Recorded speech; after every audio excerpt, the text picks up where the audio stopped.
Hello everyone, welcome to my channel. This is your girl Soleil back again with another wonderful story. Today we'll be reading Petunia, so don't forget to subscribe below. In the meantime, go ahead, grab your books, sit back, relax, and enjoy.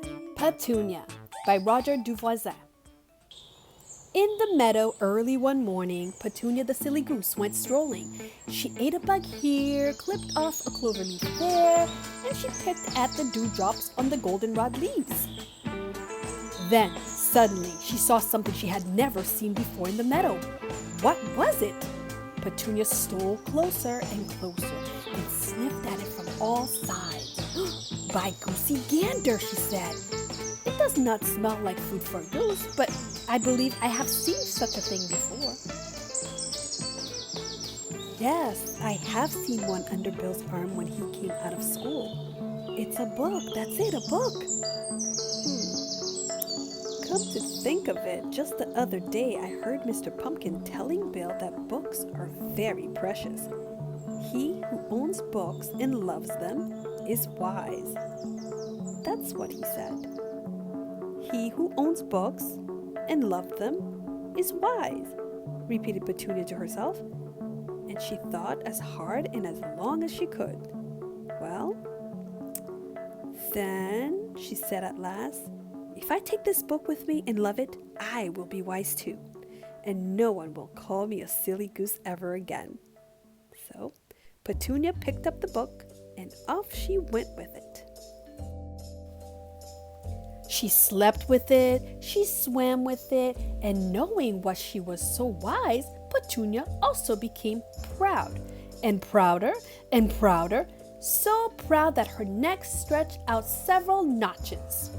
It was King, the rooster, who first noticed the change in Petunia.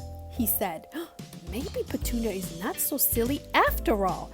She has a book, and she looks so wise that she must be so.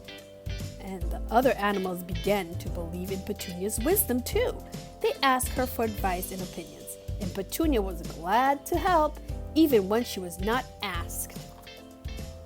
Petunia grew still prouder, and her neck stretched out another notch.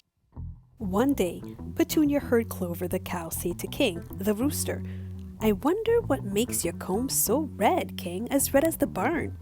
It's my blood, said King. It's the color of my blood. Nonsense, said Clover. I have blood too, but I'm not a red cow. Your comb has been dipped in red barn paint. That's what makes it so red. You're both silly, of course, said Petunia. King, your comb was stuck on by the farmer so he can tell you from the hens and know who lays eggs and who doesn't. Plastic comb, I'd say. And so, King never again shook his proud comb in song for fear it might fall off. Poor sad rooster. But Petunia had other things to do. At the chicken coop, Ida the hen was cackling excitingly among her chicks. Oh, Petunia, she said, my chicks and I have been for a walk in the woods and I think I've lost some of them. The farmer says I had 9, but I can't count so very well. Please, wise Petunia, count my chicks to see if they're all there. Glad to help, said Petunia. Let's see. 3 chicks at the fountain, 3 at the feeders, 3 about your legs now, 3 times 3, that makes 6. 6, asked Ida. 6? Is that less than 9? That's more than 9, not less, said Petunia. Lots more, my dear.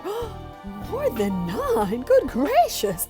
As if I hadn't enough worries with my own 9 chicks.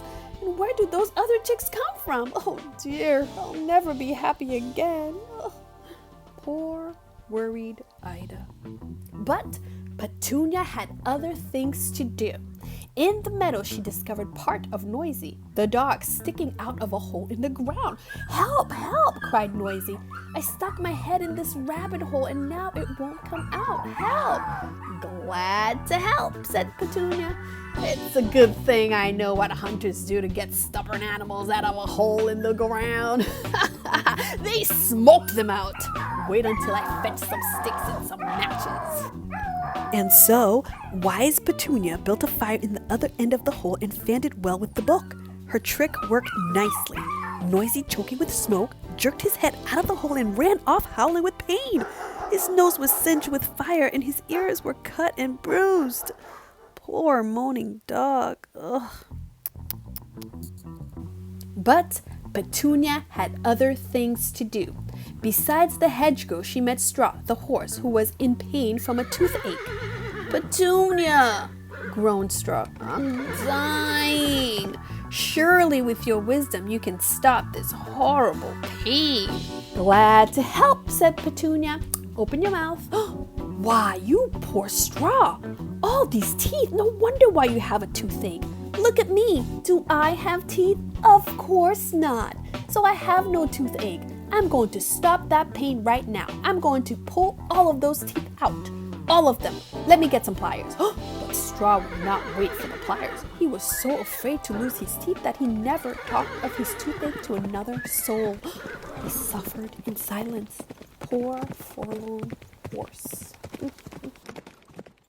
But Petunia had other things to do.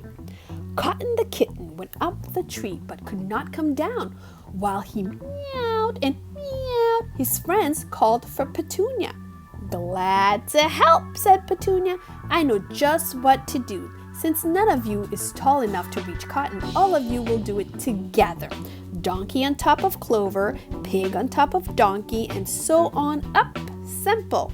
So Donkey climbed on top of Clover, pig on top of donkey, goat on top of pig, sheep on top of goat, piggy on top of sheep, turkey on top of piggy, duck on top of turkey, hen on top of duck. Suddenly, Clover cried out, "Stop! My legs feel wobbly!"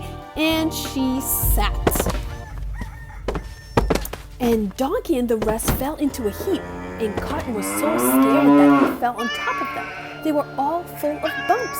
"Well," said Petunia, "Cotton is down."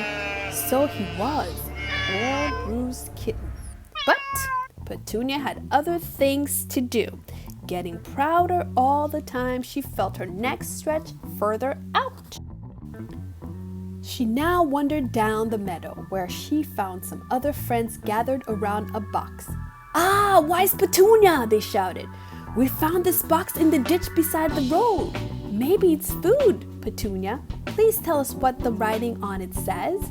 "Glad to help," said Petunia. "Now let's see. Why, candies! That's what it says on the box. Yes, candies. You may eat them. Yes, of course." No sooner had Petunia given the word than 7 greedy mouths tore up the box and grabbed the candies out of it. And boom!